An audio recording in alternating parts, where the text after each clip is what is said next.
ফ্যাসিবাদ দূর করার লড়াইয়ে রাজপথের যে ঐক্য পরিবর্তন এনেছিল, ক্ষমতার পালাবদলে সেই ঐক্যে এখন ফাটল। সম্প্রতি বিভিন্ন রাজনৈতিক কর্মসূচি ও এনসিবির পদযাত্রায় হামলার ঘটনায় দেশ জুড়ে নতুন করে সৃষ্টি হয়েছে উদ্বেগ। রাজনৈতিক নেতাদের মতে এই সংকট উত্তরণে পারস্পরিক দোষারোপ ও সংঘাতের পথ ছেড়ে সংলাপের পথে আসতে হবে, তা না হলে সুযোগ নিতে পারে পতিত শক্তি। সিরাত আল মুস্তাকিমের রিপোর্ট। রাজপথের যে ঐক্য স্বৈরাচারের পতন ঘটিয়েছিল, আস্থার সেই জোয়ারে এখন ভাটার টান। বিভিন্ন রাজনৈতিক দলের মধ্যকার ক্রমবর্ধমান অনৈক্য ও হামলা সংঘাতে শঙ্কিত সাধারণ মানুষ।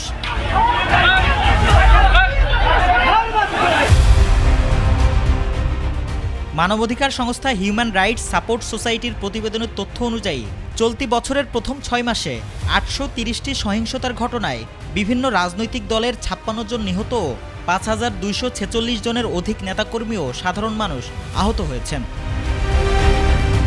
রাজনীতিবিদদের মতে রাজনৈতিক সহনশীলতা ও পারস্পরিক দূরত্ব ঘোচানো না গেলে এই সংঘাত ভবিষ্যতে আরও বাড়তে পারে, সুযোগ নিতে পারে পতিত শক্তি। এটা নিয়ে আসলে বসা দরকার। একটা মাত্র গণতন্ত্র শুরু হলো এতগুলো বছরের পরে, সেই গণতন্ত্রের উপর কোনো আঘাত আসুক, এটা আমরা আসলে চাই না। এবং গণতন্ত্রটা কাকে নিয়ে, আমাকে, ওনাকে, আরেকজনকে, বিরোধী দলকে, সবাইকে, সরকারি দল, বিরোধী দল মিলেই তো গণতন্ত্র।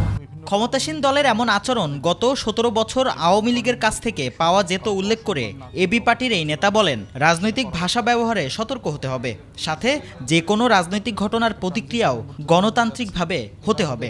এই যে আচরণগুলো করছে, এটা একদম পরিষ্কারভাবে মনে হচ্ছে গত 17 বছরের যে চিত্রগুলো আমরা ছাত্রলীগ, যুবলীগ, আওয়ামী লীগের কাছ থেকে দেখেছি, এরকম একটা চিত্র। এই যে আওয়ামীপনা, যেটা এই খাইসলতের নামটা হলো আওয়ামীপনা, এই আওয়ামীপনাটা রাজনীতিতে প্রাসঙ্গিক থাকবে না আগামী দিনগুলোতে।